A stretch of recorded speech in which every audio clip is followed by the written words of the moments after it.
Kat Dennis, thanks for being with us tonight. We begin tonight with our continuing team coverage of yesterday's triple murder in Bradenton. ABC 7's Max Winnitz and Christopher Brantley are following the latest developments for us tonight. We'll hear from them in just a few moments. But first, we want to bring you up to speed on what took place in yesterday's tragedy. The suspect, 33-year-old Andres Andy Avalos, remains at large tonight. Avalos is suspected of killing 3 people: Bayshore Baptist Church pastor Tripp, Amber Avalos, who is the suspect's wife and the nursery and children's director at the church, and Denise Potter, a neighbor of Amber Avalos. The Manatee County Sheriff's Office says the first shooting happened at a home on 67th Street Northwest. That's where Amber Avalos and Denise Potter were found dead. Authorities say Avalos then went to a church on US 41 where he confronted and killed Pastor Battle. Now, as we mentioned, a manhunt is still ongoing as authorities continue to look for the suspected killer. We did learn today that the vehicle Andy Avalos was last seen driving has been located. For more on that and the latest on the search for him, we bring in ABC 7's Ray Collins, who is now joining us live in the studio. Ray. Haley and Scott, detectives found the suspect's car at a Walmart on State Road 64 East in Manatee County. That Walmart is just west of the interstate, about 10 miles northeast of the church on 14th Street, where Avalos was last seen. Now, before that, the suspect was believed to be in northwest Bradenton, about 7 miles from the church. So a bit of a triangle there between the house, the church, and the Walmart. And here is the Walmart parking lot where the suspect's Chevy Suburban was found. Meantime, the Gold Star Club, which relies on private donations, is offering a $15,000 reward to help find Avalos. If you can help, call Crime Stoppers at 866-634-TIPS. Also today, the Sheriff's Office released a picture of a prominent tattoo on the suspect's neck. They hope this can help break the case. They believe they are receiving leads right now. From what I'm hearing from the detectives, we have leads we're working. I don't have a number on exactly how many.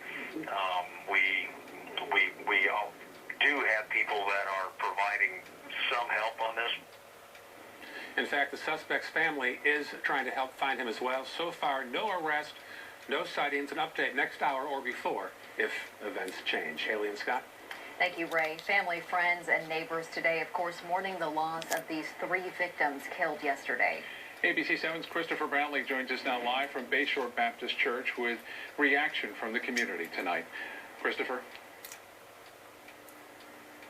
Well, good evening, Scott and Haley. It's been only one day since tragedy struck, and today we spoke to members of the church about the impact that Pastor Tripp had on his congregation and the community. He's loving, he was caring, he's generous, he was funny, and he had a heart of gold. Members of the church remembering their beloved pastor, Tripp. Every Sunday morning, he'd hug our necks or shake our hands coming in, and he'd do the same going out. And he said, "I'll see you next week." The shock is still fresh. Condolences flowing in on Facebook. Other churches joining parishioners of the church. Many sending prayers. Others saying, "May God surround you with his love." Elwin Carpenter knew Pastor Battle well, as he is a deacon at the church. His personality just reached out and grabbed you. And that's how he affected everybody that he came in contact with. Didn't matter who it was. I never heard of one person ever say a thing about him that wasn't number one. Carpenter tells us that while Pastor Battle was only one of many pastors that Bayside Baptist has had, he was integral. He was such a person of just enthusiasm that it passed on to the members of the church. We've quadrupled in less than a year in amount of people, and we're going to meet a budget this year for the first time since this church has been here. And so as time moves forward, members hope answers come out as to why this man who was so loved has now been lost. Always said put God first and keep moving forward. And that's what we're going to do. A sentiment felt by so many. All I can say is we're not going to let it defeat us. That's it. That's the whole ball wax, as the saying goes.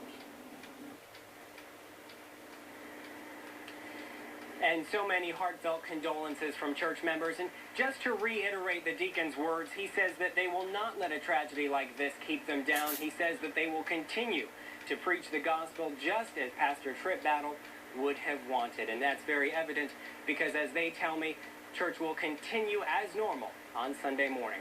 And now I'm joined by my colleague, ABC 7's Max Winitz with more. Max, good evening.